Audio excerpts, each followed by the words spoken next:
going on, everybody? This is Trey with GuitarAndVideoGames.com, and today we're going to do the PlayStation 5 unboxing. Just got it in, so let's get it opened up and see what we can find out. Alright, so I went ahead and cut the, found my box cutter and went ahead and cut that, so we can go ahead and jump into this. This thing is quite large.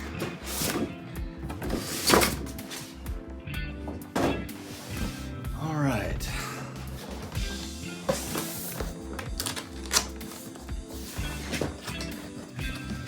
Alright, so what we got.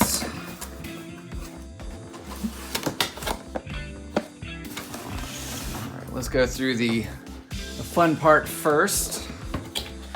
Cables, power cable. Hopefully everybody can see that all right. Manuals, of course. This is the base, because obviously with the well, let's just call it a unique shape that the PlayStation 5, that Sony decided to do with the PlayStation 5. We'll definitely need this this base here, so to either stand it up on its side or to lay it flat, because it is not the most, it's not the kindest of shapes for just setting as you want without. Of course, they give us a high-speed HDMI cable as well, so that's a fun bit. All right, so now the controller.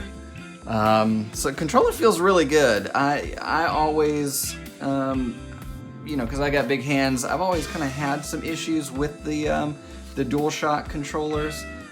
So it's kind of nice that they have added these extra little grippy bits, if you will. That way, you know, people with big old mitts. It's gonna be a short game and I gotta get home for lunch. That's one. Can have a little bit more of a comfortable gaming session, especially if you're gonna do any long-term gaming session. So it's kind of nice, and but it feels good. I mean, it's a solid feeling controller. I mean, buttons and D-pad feel good. Thumbsticks feel really good. Triggers. All that stuff. So I can't wait to see, because I know they've done a whole bunch of stuff as far as technology goes, just cramming a whole bunch of stuff into this controller, and so I'm excited to kind of see what all they've been able to do with it. We'll set that aside for the moment. Of course, there's nothing else in the box. All right. Let's get to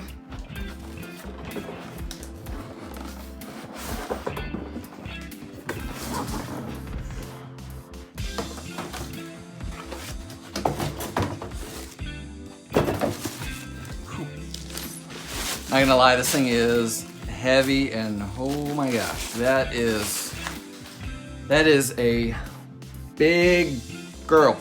That is big. In the words of the Crocodile Hunter, crikey, she's big. Yeah, that's it's gonna be fun trying to place that in my entertainment center. So we'll just kind of do an all around here. Top. So I mean, of course, I went ahead and did, because I still like physical media. I'm still one of those old school gamers. So I went ahead and got one with the disk drive. But of course, you've got a USB port here, traditional USB-C, then obviously the eject, disk eject, in this case, since I got the disk version, and the power button. Of course, then the bottom. So you do have a little nib, I guess, if you will, right here, that should just pop out. That way you can set the stand, that round base on it, in case you want to stand it up, which more than likely, just because of my entertainment center setup, I will probably wind up having to do myself. And so on the back, just kind of set it. Okay. So on the back here, what we have, of course, power. You've got your HDMI. Thankfully, they still do Ethernet. I try to hardline everything as much as I can. Just the plight of having done network administration in my lifetime. And so I try to hardline everything, just because it is going to give you a more secure connection versus Wi-Fi. Then you've got some high-speed USB ports on the back as well. So it is nice to see that we do have more of the traditional USB ports this time around, because I do know I did run into that issue with the PS4 where they just gave you the 2. Although I knew the PS4 Pro did have more, I just never jumped into the PS4 Pro myself. So this is it here. All right, so now that we got this behemoth out of the box, I want to show you guys how to set it up in both the horizontal and vertical positions here. That way you guys can set it up in your entertainment center based on how you need to set it up. So what we'll do, you will need this base. So we'll go ahead and grab this guy, set it to the side. I do want to show you guys something for being able to set it up in a horizontal position. It's kind of nice. They put a place basically, or some guides to kind of show how or where to hook the base to the machine. That way you can kind of know where it needs to go. I don't know if you guys can see this here, but there are some. It's basically the square or triangle, circle, the X. What we've known from the PlayStation controller buttons really ever since the PlayStation 1. They have set that there. That way you know kind of where to hook the base to the back of the machine. So of course we have the machine laying on its face here. Basically you just got these hooks, and basically what you want to do, now this thing does have, I will say this, it does have 2 different ways that you can move it. So this way here is going to be if you're setting it up, standing it up on its side, and then this way here will be if you're laying it on its side, so in a horizontal position there. So what we'll do, we're going to need it like this, and then it just hooks onto the back like so, and it's just nice and snug for what it needs to be, because once you set it down, it's just kind of rest there. So I mean that's gonna give you a little more, it's gonna make it a little sturdier, not where it won't rock as much now. So now it's, I mean, obviously I can still, if I try, but it's gonna be definitely much sturdier, that way you don't feel like it's just gonna sit there and start rocking back and forth when you stick a disc in and it starts spinning up to speed. But that would be if you guys want to set it horizontally in your entertainment center. For me, unfortunately, I don't have the room to do so, so I have had to set up a place to be able to set it up vertically. So I'm going to show you that here now. All right, so we'll grab this because obviously we're going to need this guy, and then I'm going to flip it up when we get to the bottom. And then what we'll need to do, so we will need to take this this cap, if you will, off. I'm gonna grab something to do so, just because I've recently trimmed my fingernails. I don't have. All right, and so it just pops off like that. Set that to the side.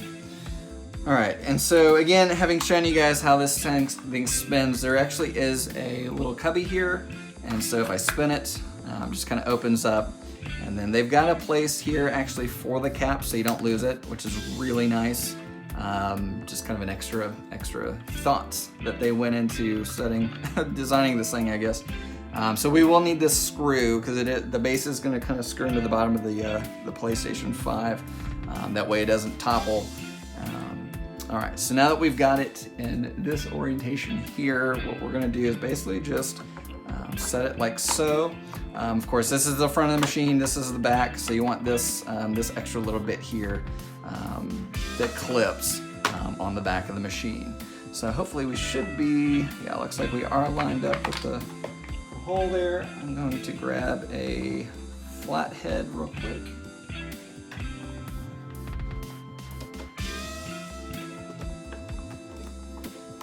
And hopefully we're still lined up.